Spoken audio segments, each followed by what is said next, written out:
Bagong taon, bagong pagkakataon. Kung plano mo mag-start ng grocery business, then this video is for you. Nag-open ng tindahan namin last July 2024. Siyempre, lahat ng bagay ay challenging talaga sa umpisa.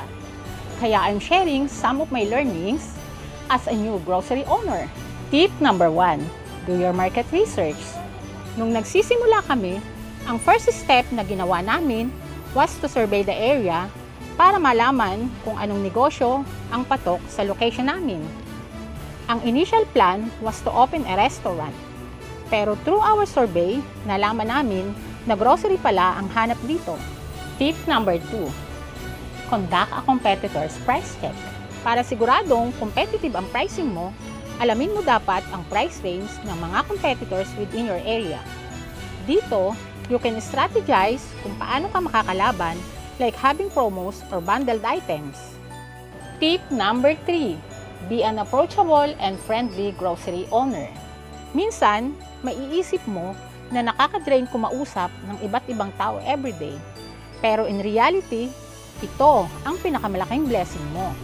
Dahil pag nagkaroon ka ng mga loyal customers, sila ang tutulong sa pag-grow ng negosyo mo. Lastly, tip number 4, humanap ng supplier na kapartner mo sa paglago ng negosyo. Thankful ako na ipinakilala ng kapatid ko sa akin ng Soysin. Imagine, iba't ibang online grocery suppliers ang kausap ko dati. Ngayon, isa na lang ang supplier ko dahil lahat ng kailangan ko ay nasa kanila na. May online ordering at free delivery pa, kaya super convenient. Remember, hindi lang dapat basta supplier ang hanap mo. Dapat doon ka sa supplier na kayang suportahan ang success ng tindahan mo. I'm Maylene Comoso of 2J's Store. Have a successful 2025 mga kasoysing!